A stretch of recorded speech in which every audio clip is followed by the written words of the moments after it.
This is Women Road Warriors with Shelley Johnson and Kathy Tuccaro. If you drive long haul, short haul, or heavy haul, they're here to empower and inspire women in the trades on tncradio.live. So gear down, sit back, and enjoy. Welcome to Women Road Warriors with Shelley Johnson and Kathy Tuccaro. We're a show that works to inspire and empower women in trucking, in the trades, and every profession.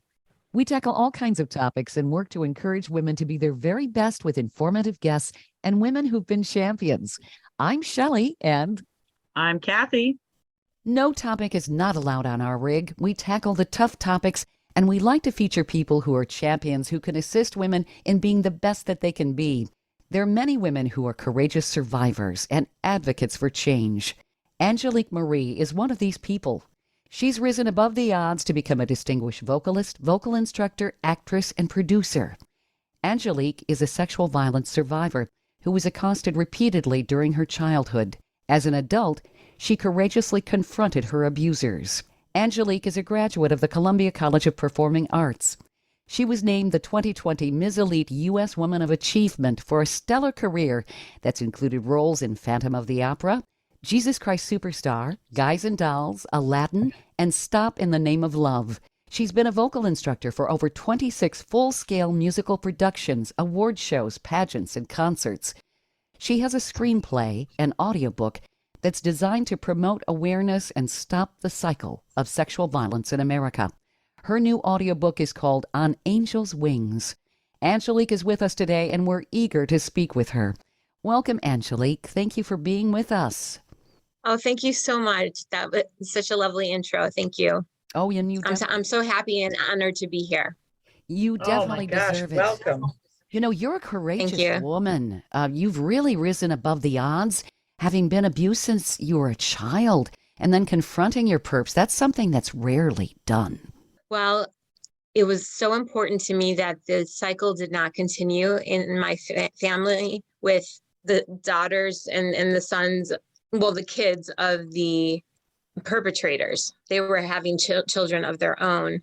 And I just knew I wanted to stop the cycle in my family. So I confronted them. And it was hard. It was really hard. But I stopped the cycle of sexual violence in my family. And I'm proud of that. Oh, absolutely. As you should be. My gosh. And that doesn't often happen, does it? No, you don't really hear that. It should. It absolutely should, because they didn't pay for what they did. They were never held accountable. And finally, they were held accountable in front of their wives and girlfriends, and they knew that they were being watched. Good for you. My God, that takes courage. I have the exact same story, but mine just never got, I never confronted or never got any justice at all. So I know for a fact sorry to hear that. That takes courage, a lot of courage. Good for you. Thank you. I appreciate that. Angelique, how young were you, and did the adults know this was going on? Okay, so it started from art therapy. I know that it started from about the age of 5 and went on till I hit puberty, which was 11. And when I hit puberty, I started realizing that this was not right, that this was wrong, but it had been going on so long. In fact, if I can read you an excerpt from my book, it talks about that. Us kids and teenagers would all be underneath a sea of pillows and blankets. As soon as the lights turned off and everyone was asleep, Cousin Lancho Jr. would be masturbating under the blanket. Then he would crawl over and come at me from behind and just did it. Then he turned me over and just put it in. That's what I woke up to, his sweaty body on top of my little one. I would pretend I was asleep. I would just pray until he finished. I could see the fireplace poker, and sometimes I think if I could just have reached it, I would envision me beating Lancho Jr. over and over until everything just stopped. Yes, I thought about it so many times. The worst part is that the next morning I would clean everything up to cover up any evidence. I was protecting him. He would do this at almost every family gathering we had. They all did, all 5 of them. It didn't stop with Lancho Jr. 3 more of my older cousins did this too, and my half brother Damien, the worst of them all. They were all much older than I. I was just a little girl, years younger than you are now.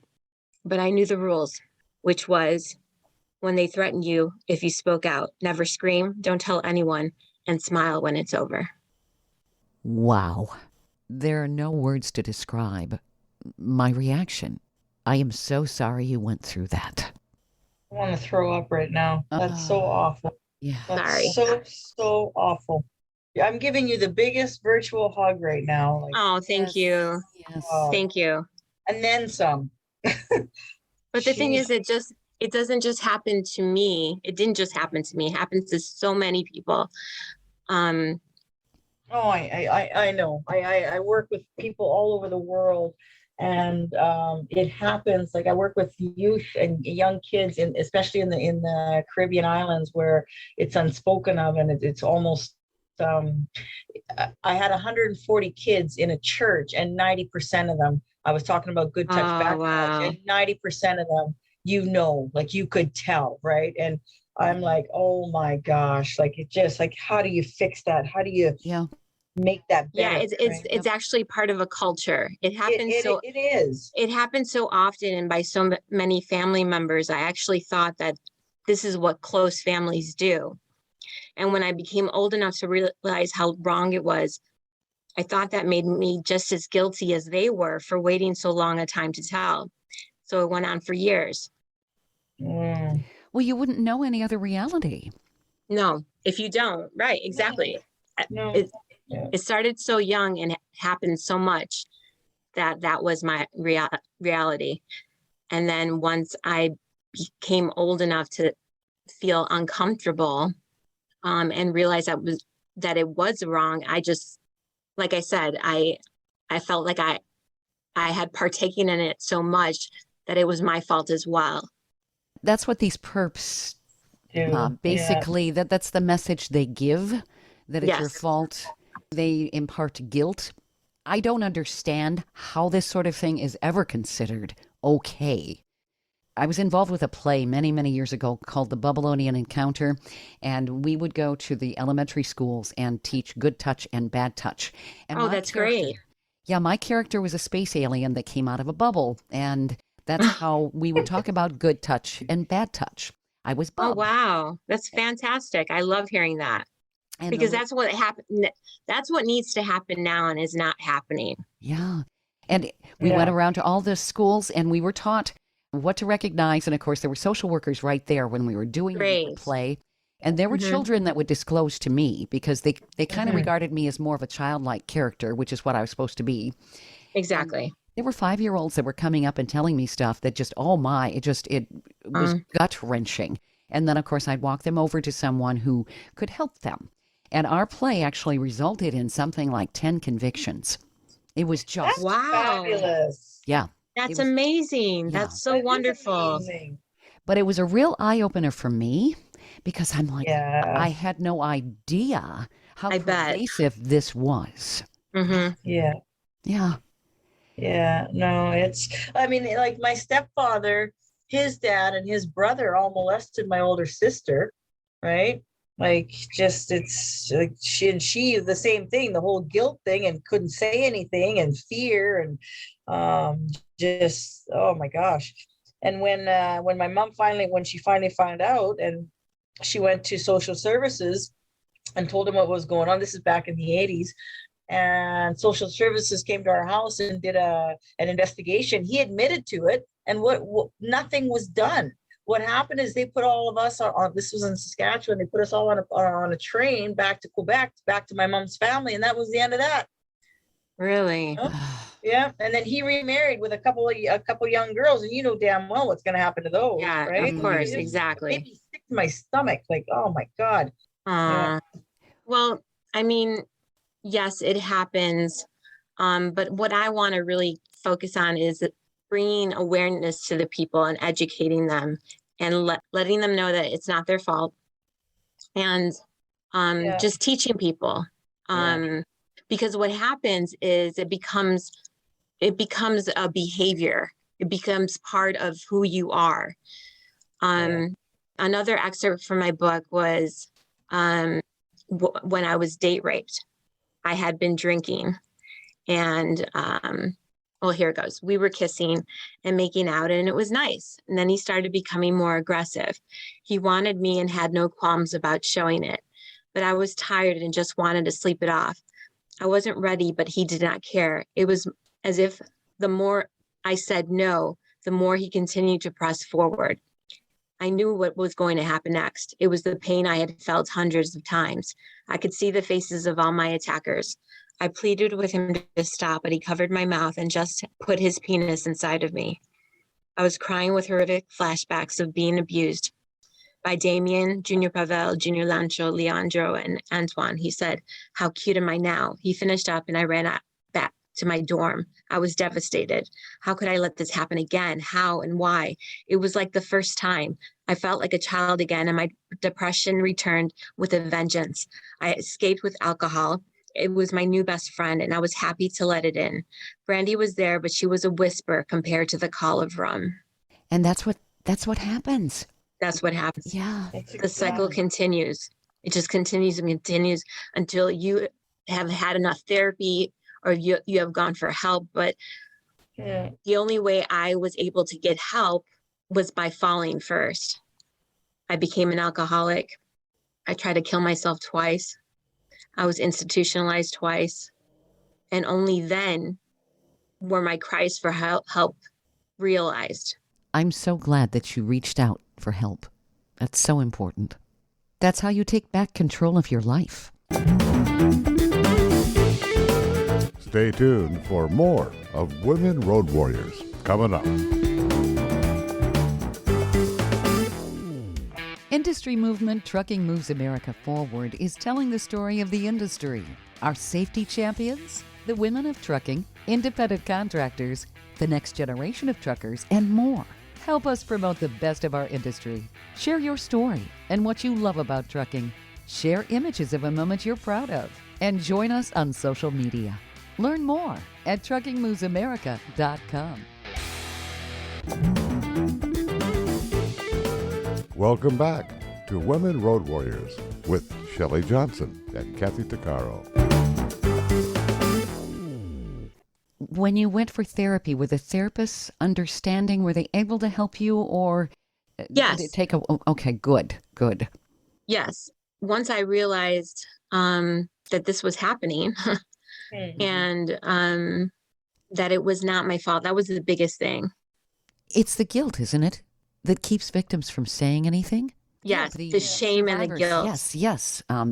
And that was something with the Babylonian encounter. We were always saying, it's not your fault. If you can't get away, it's not your fault. Yeah. Exactly.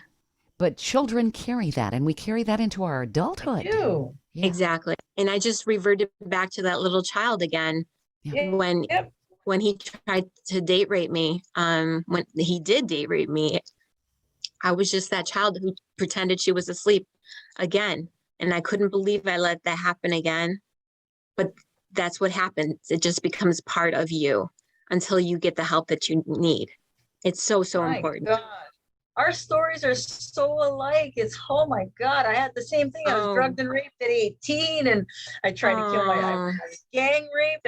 I tried to kill myself 3 times. I became an alcoholic. I found violent men. It was like, oh, I got 10 years sober now, and it took me 2 years Good for you. intense therapy. I had to take a sexual assault recovery course twice. It was a 12-week course. There was only a small group of us.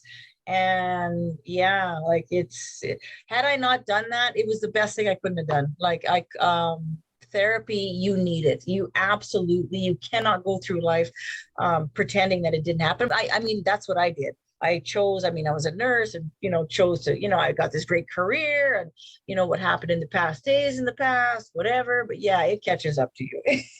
Yeah. No, it's a part of you, and you can't escape it until you for anybody confront out there it. You have to confront it. That's why I confronted my abusers as well. And that I just applaud you for. I get that. Yeah. Oh, wow. And oh man, that takes guts of steel. Wow. Wow, thank you You know, so and- much. and- Yes, it does. Like I don't see students- myself as guts of steel, Oh, but no, that's guts of I- steel. Oh, yeah. thank you. Thank 'Cause you. You're terrified of these people. When you were talking to them, Exactly. I would imagine it would be everything you could muster. In your mind, you probably still felt like you were a child, and you're trying to Yes. confront them, and you're not in control, and you're helpless, and they can hurt you. But you're realizing you're taking back your power. Exactly. I Yeah. was taking back my power. You know, but it's you're in your case, that's phenomenal. But like in my daughter's case, her cousin date raped her when she was on her 18th birthday, and she was drunk, same thing, and she knew exactly what he was doing, but she didn't have the strength to get him off. And the next day, well, he was gone. She woke up, he was gone, and she came to me, and we went to the police, and they wouldn't do anything. Really? They Oh. would not do anything. When was And this? this was 10 years ago. And so As soon as 10 years ago. That is yeah, just they would dreadful. not do it because she was drunk. And so then she went to her dad, and because it was his sister's son. Mhm. So I told him, what happened, and the entire family disowned her Yes. and said it was her fault, and that she was a troublesome little pothead smoking little whore, and that she was making up these lies, and nobody, and they completely disowned her. And she's still struggling. She's got mental health issues, and it's just like, oh my God, up and down nonstop. I'm so sorry. Yeah, that totally Yeah. messes with your mind. It does, right? And no matter how much I try, I mean, it's really sad. And how many girls it happens like that? Sure. So when I yeah, speak, well, I tell speak her at to a give lot me of, a call. I will resonate with her and hold her hand, oh, because that's what we need. Yeah. I mean, Yeah. the same thing happened in my family. They didn't outright say you were lying, but they did use the term "boys will be boys," Oh my and that God. just made me sick. Ugh. And now I don't really talk to a lot of my family because I'm like the pariah who just brings the negativity and the stories, and so I lost my family, and that was something I had to grieve. We were all very, very close. And I think that it's hard for my parents, to understand and to take it all in. But they just passed a law here in Alberta, Canada, that because I deal with students, right, and I tell them all about having a voice, and this one young girl was raped by a family friend, and so I'm kind of walking her through the court system, and I'm sitting beside her and helping her out. that's But great. they just passed a law because he was drunk and she was 15, and same thing, right? She'd had a few Yes. drinks when she went to Yes. bed, and he raped her. And the law is that if you are drunk and intoxicated with any substance, and you perform a rape or a violent act like domestic violence, you are not held responsible. That's atrocious. Isn't that awful? It's a law. You are not held responsible? You are Right. not held Yep. responsible. So you can rape someone, you can kill someone, and if you're proven that you're intoxicated, you're not held responsible. They won't take you to court. What kind of century do we live in? I know. Oh my God. Especially when it happens to 1 in 6 women and 1 in 10 men. Yeah. Boys. Yeah. Yeah. Luckily, in this case, this young girl, she, I went to court with her last month, and he is being charged, and he is going to get 2 to 5 years. but even- Excellent. Okay. Excellent. Bravo, That's good. Kathy. Bravo for Oh my helping. God. Yes. Thank you for being there for her. You're one of her saving angels. Yes. Yeah. She wrote a letter for these. I spoke to 100 students, young girls between 14 and 17, and back in a few months ago. And Mhm. she wrote a letter to these girls about pressing charges and about having a voice and saying something, because she didn't it took her a few months before she went to her Mhm. dad. Mhm. And the letter that I read out loud to these girls, well, actually 3 girls after that went and said something to the teachers about what was going on in their lives. Oh, good. So that just, that made me so happy. So what I had the students do is I had them make a giant card, and they all outlined their hands and words of hope in their own hands. And we all decorated it. I gave it to her. Aw, Yeah, just, to that's give her sweet. Yeah. That's neat. Yeah, you need Yes. stuff like that, you know. Mhm. Well, But you feel so the alone. Yeah. yeah, you You really know? do. You really do. And when you have society and family members who just reject you and Mm-hmm. basically tell you you're a liar and you're the problem, that Right. Yeah. is Or just, get over it. It happened a long time ago. Get over it. it's Yeah. blaming the victim, it's invalidation. Yes. And all it Yes. does is continue that cycle. Yeah. Obviously, awareness is very important. Having people Yes, it's find their key. voice. Yes. How do we stop this cycle? Because how can anybody think it's okay? It's unthinkable. And of course, there's denial. I mean, the very fact that people deny it, they know it's wrong. Right. They know it's Oh, wrong for sure. Um, After my therapy and I came out of the institution, I w- I came back to Chicago, and I was now attending DePaul University, and I became a resident assistant myself. And I started holding programs like Take Back the Night and spearheaded the Blue Light campaign for campus safety at the university. I excellent. was also part of a university acting troupe where I shared my story to hundreds of students that were incoming freshmen to DePaul. I was even nominated for the Lincoln Laureate awarded by the governor, and won this most prestigious award. I began taking control over my life. And for the first time, I was able to use my experiences and guide people to make better choices. My struggle became my strength. I met people like my mentor and friend, Fayola, who would be another one of my saving angels. We need those saving angels in life for sure. Yes, we need Um, champions as we Yeah. go along. Yes. I don't think I could have even graduated without her, as I still struggled with the migraines and I had epileptic seizures as well. But I started the therapy and was continuing to deal with my demons. Every day just got a little bit easier. That's what you have to do. You have to take it day by day, and you have to educate people. Yeah. Yeah. As hard as it is, Yes. you know, like it's not easy talking about it. Sometimes people think that I'm cold because I talk about it so much. And No. they think there's no emotions, but no, the emotions are there. I still have breakdowns. I still have, PTSD, but the Exactly. thing is my desire to create change in the world and Mhm. to that overrules, Exactly. like I have to say something. I cannot go through life not saying something. I believe like I should be dead 10 times over, and I'm not. And when I got this job 9 years ago, I used it as a gift that my days off, I'm not going to sit there wasting them away watching useless TV programs and playing video games. I'm going to go out to the world, and I'm going to write a book. I'm going to write 5 books. I'm going to go out and talk to women. I'm going to make that ripple effect of change, because I know that if you can help one woman, well, that one woman can help a community. Yep.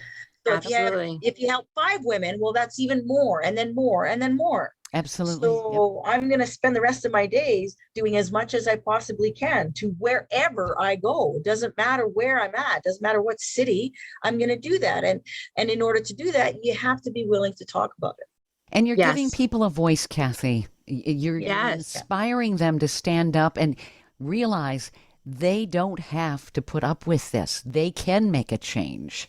I think it's the despair that sets in because Yeah. it's Mhm. a generational issue, and it's a terrible cycle and an ugly secret that's too often kept under wraps. So it perpetuates itself.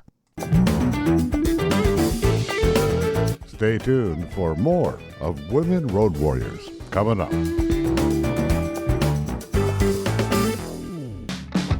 Trucking Moves America Forward, or TMAF, is building a positive image of trucking by telling the story of the hardworking drivers and industry professionals who support the industry. And you can be a part of it. Learn more about TMAF and how you can join and be a part of the industry movement working to build a strong image of trucking by visiting TMAF's website at truckingmovesamerica.com. You can also follow us on Facebook, Twitter, Instagram, and our latest channel, TikTok. Welcome back to Women Road Warriors with Shelley Johnson and Kathy Tuccaro. As I was saying in the previous segment, it's a cycle that perpetuates itself. I remember in college taking a child abuse class. It was a psychology class. And one of the stats that just appalled me was the average age is like 3 where children start getting abused. Yeah. You know, It so I mean, is. and they don't know what's right and wrong. And their whole perception of what's normal and what's not is so warped by this sort of behavior. And that's how it just continues, I'm sure, because they don't know any different. But yet, deep down inside, they know it's wrong, but it just continues. And it would be wonderful if we could have some sort of education. Well, what you guys are doing, this is education. You're educating your listeners, and I applaud you guys for doing that. Thank you so much for having me on and for talking about such a serious and delicate issue and situation, because it's hard to talk about, but we need to. Like I say, who wants to talk about sex? It's not what you think. We are going to talk about sexual abuse. And before we do, I want you to look around the room, I tell them. 1/10 of you have been sexually abused, not just women, but men as well. Let this be a time when you look at each other as people instead of objects. Look at your hands and see how much pain those hands have the ability to cause. Even the weakest person has the ability to hurt someone. Now think about your hearts and the kind of future you want to live in. Start with yourselves and help me spread awareness to stop the cycle of violence perpetrated by a need for power and control. Awareness is key. Silence only empowers perpetrators. We must be loud in our fight against sexual violence and openly communicate as families were always meant to do. So that's what I say. Just by beginning a conversation, we'll break the cycle. And that's the toughest part, getting people to talk about it. Yes. Yeah. They don't mind talking about sex. No. Right. And you know, like when I wrote my book, I work in an environment where there's 170 men, there's only 11 women. And I wrote the book in 2016 and it came out in 2017. And 3 days before, and it's these big, tough, heavy equipment operators. And I wrote the book for women and youth, right, initially. And when it was about to come out, I realized, oh my God, I'm looking at my people at work, and all they knew is that Kathy was a nurse. She's happy, you know, they know nothing about nothing. Right. And I realized, oh my God, the whole world is going to know, like, these are people I work with. Yeah, and it was right. sick to my stomach until 3 days. And the third day I realized, I'm like, wait a minute, don't tell me these big tough guys don't have problems at home too. Right. They don't, maybe they've been abused, maybe their family, maybe their sister, maybe there's suicide and depression and sickness and death and whatnot. So what I did is I went up in front and I said, you see that book? It's not about mining. It has nothing to do with mining. But I said, this is what happened. I want you to hear it from me and not third-party gossip in the lunch shack. And I said, I'm not asking you to read the book, but I'm asking you that if you know someone who's suffered any type of abuse anyway, or is depressed or whatever, I'm asking you to pay it forward. Pay it forward to them, because maybe one sentence in that book is going to make a difference in their life. Well, oh my gosh, what that opened up, that started conversations in the workplace that were other than, well, how's the weather and what'd you do on days off, right? We were talking about, hey, you know, I got 2 daughters, they're really struggling. And I mean, I had people from every single department in the mine coming to me and talking, having real mental health conversations. That is wonderful. In the big, you know, but it's not. But now it's become more of an acceptable thing here. Yes. Now. Because I had the courage to talk about it. Sure, you broached the subject. Yep. Yeah. Thank you for doing that. You probably saved lives. I think so. I think so. Yeah. And that's my goal as well. People like you and I, that's what we need to do. We need to break the cycle. That's how we'll do it. Yeah, absolutely. It has to be, by talking about it, it enables other people to talk about it. Right. And, you know, the thing is that when I first started this, I was going to recovery homes, I'm going to women's shelters, I'm going to juvenile homes, until I realized, wait a minute, Kathy, like I went to I started speaking for Caterpillar, and I'm doing corporate events. And I mean, you got these big CEOs and these, people with, these corporate people, and they're in the same boat as the woman that's sitting in the women's shelter. Right? Yes, exactly. They're just, in a different spectrum, but they'll at the end of the talk, the same talk, they're going to come to me, pull me aside, say, hey, I have this too, and this is going on, and this is going on. Right. Exactly. So it doesn't matter what your title is, what clothes you wear, what environment you're in. It's all the same story. Right. And the more women like you and I and Shelley who find the courage to talk about it, well, then that is going to enable other women to step forward and say something. Exactly.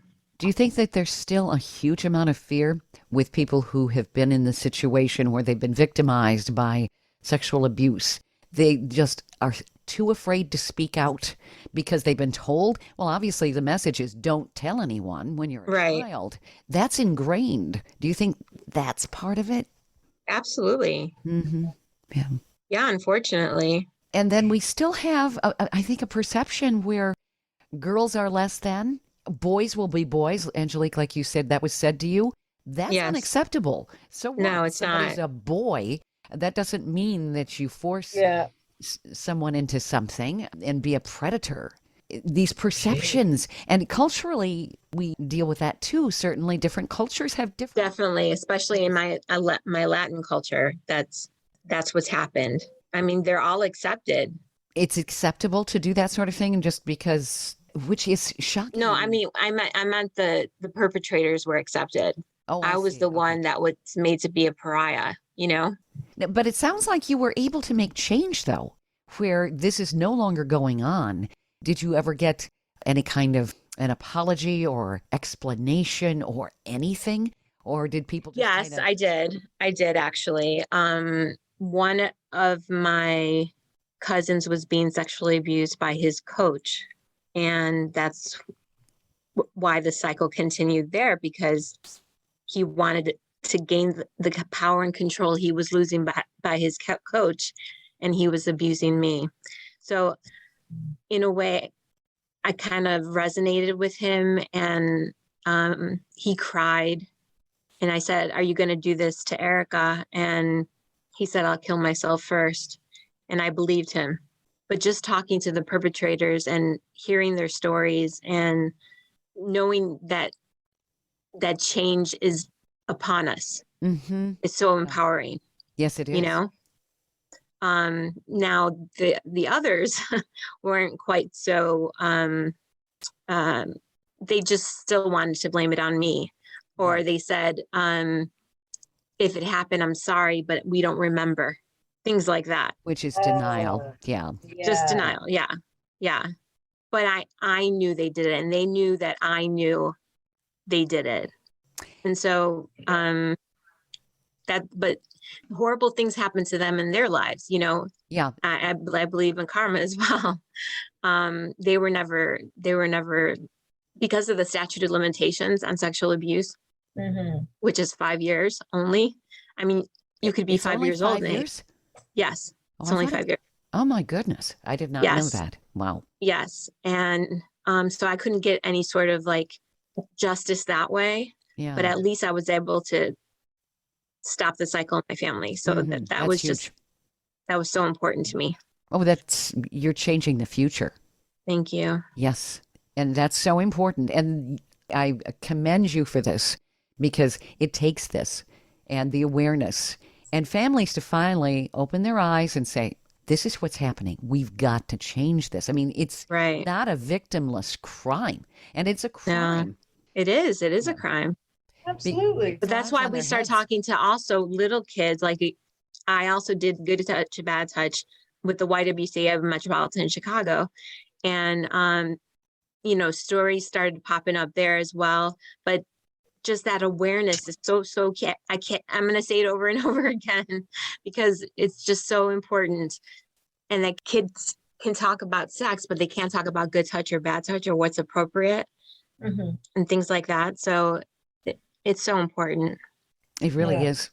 And when you think about it, sex is being talked about all the time, but Yes. not the realities of it has to be with someone's permission, and sexual abuse. A child is not old enough to give consent. No. This is abuse. This is just as bad as beating the crap out of a child. Exactly. And it is something that is going to linger, and they will blame themselves because that's what children do. They don't understand what's going on. They think it must be me. My fault. Yes. Yeah. And to be successful in life, you can't carry that kind of baggage because you start doing things to yourself because you're angry that you couldn't do anything about it. I mean, the whole host of emotions that go on, and it can take decades before someone really realizes how devastating this truly was. And it affected every decision they made and everything they did. Yeah. Because of that shame and guilt that was instilled in them at such an early age. Sure. And the people they choose in their lives, people that are familiar. And right. The brain doesn't tell you this is what you're doing. It's just kind of a subconscious thing. So it kind of perpetuates. And I think that there's a lot of self-punishing that survivors of this kind of abuse go through. They punish themselves. Yes, unfortunately. Yeah. Stay tuned for more of Women Road Warriors coming up.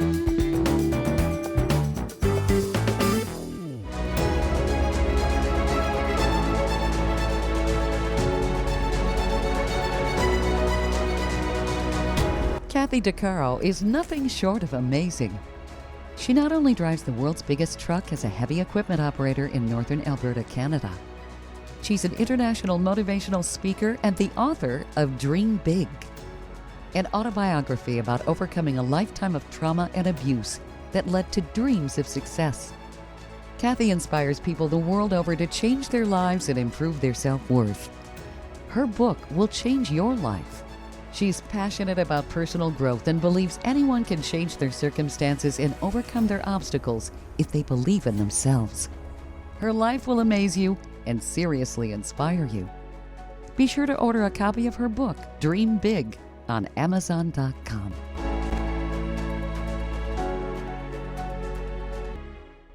Industry movement Trucking Moves America Forward is telling the story of the industry, our safety champions, the women of trucking, independent contractors, the next generation of truckers, and more. Help us promote the best of our industry. Share your story and what you love about trucking. Share images of a moment you're proud of. And join us on social media. Learn more at truckingmovesamerica.com.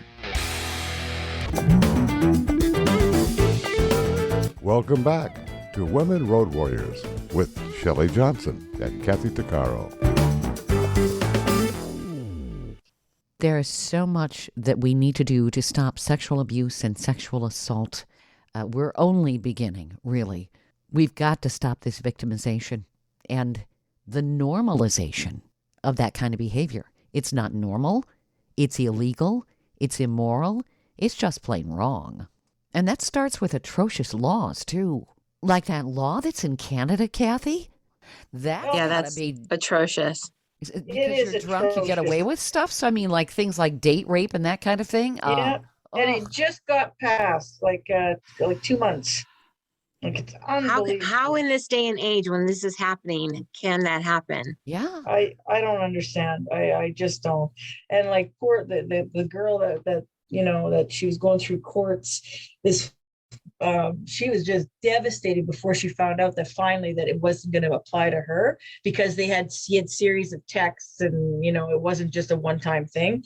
So it didn't apply, but luckily, what happens to all those girls, those women, that now, when it happens, I was drunk, it's okay.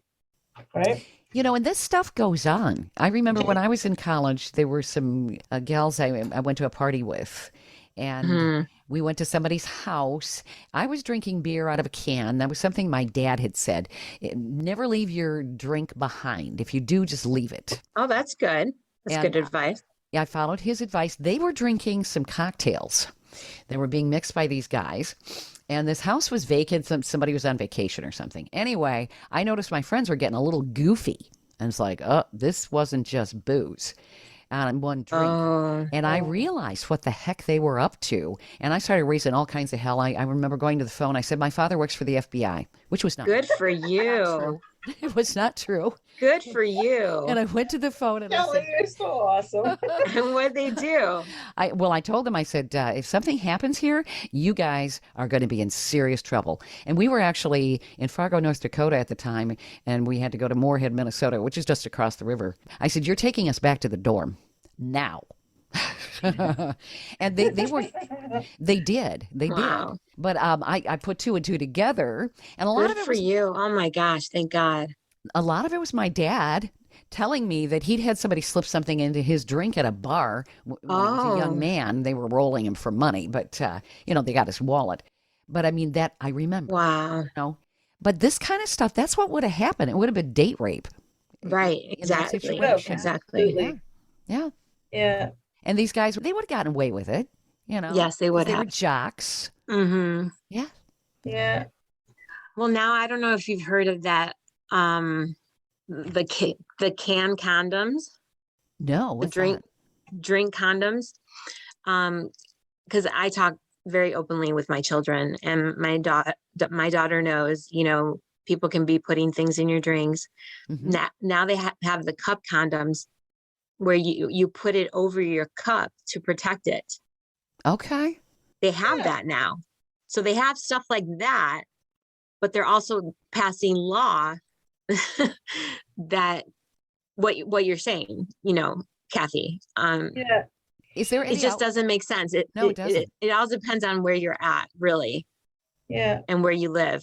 I wonder In some where ways it's else- getting better, but in other ways, it's just taking us back 30, 40 years. Oh man, or further than that, it's terrible. Yeah. But a lot of these laws are passed, and then the media isn't very good about talking about it. No. So people aren't aware of it. But shame on the people that made that law in Alberta. Wow. Exactly. Yeah. I don't know. It's sickening. Oh, It really is. gosh. And Angelique, Yeah. thank you so much for bringing this awareness and giving a place where people have a voice. Even more. That's all I want. It's time for people who've been sexually violated to have a voice, a place to be heard. And that is my mission in life. Well, you're doing it, right? Yes, you are. That's fabulous. And I love Thank the you. title. And thank you for having this platform that I can come and speak about my book and about my screenplay. For this, my story to become a movie. It's That's going to be on the level of, I don't know if you've ever seen Precious. I've heard the title. I have not seen it. No. She won a Grammy for it. She was being raped, and it was very graphic. And there's not a lot of things made like that anymore. And it was just showing how she was abused and how she was raped, and how it was just so powerful. I would, even if you just see scenes on YouTube, Hmm. it would be very eye-opening. I will make a note of that.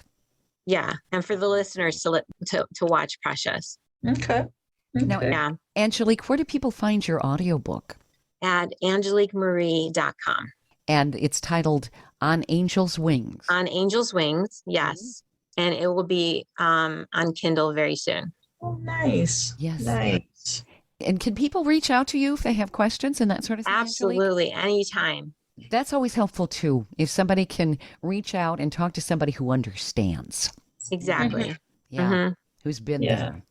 Yes, please email me at haloangel913@gmail.com. Wonderful. And you've got quite the career going there, Angelique, too. I mean, you're a wonderfully talented woman, and I find it amazing you were able to rise above all of this and still have a stellar career. with Oh, thank you music so and much. everything. Thank you. I was blessed with a voice, but like I said, we need to make the voices heard on platforms like these. Amen Mhm. to that. Yeah. People need to absolutely. talk about it, and they need to stop blaming the victim and giving excuses for the perps. Exactly. Yeah. Because that's what these people are. They're perps. Yep. Mm-hmm. Yep. I wish more people were as educated as you are. Because when it happens to the person, it's one thing, to have your eyes open that way. I've been very much an advocate for people having a voice. And yes, thank you so much. Thank you. Thank you both. People who have been victimized and survived, and if they're fortunate enough to survive it, they should not be placed in the position of being blamed. They are not the guilty party.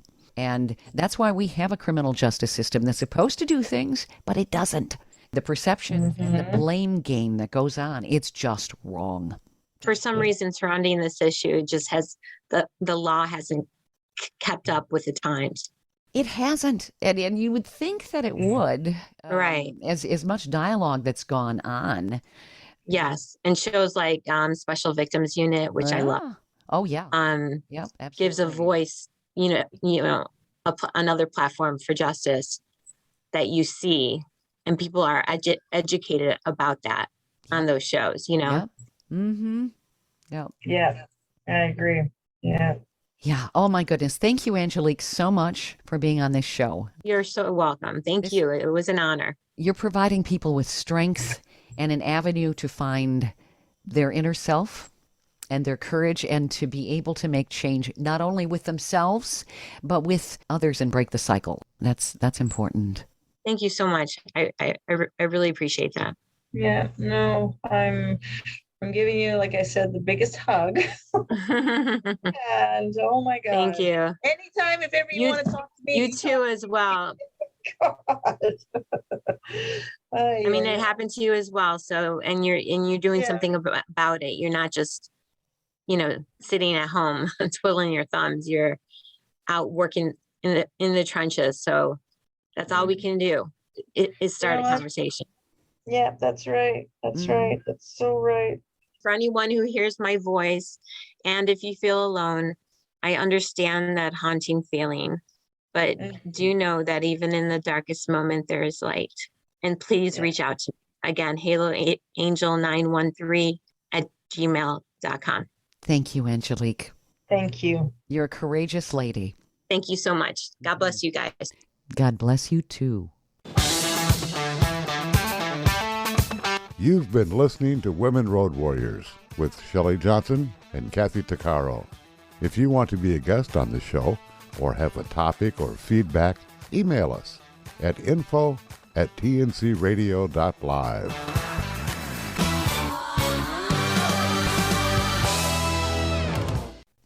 Thank you for listening to another great interview on tncradio.live.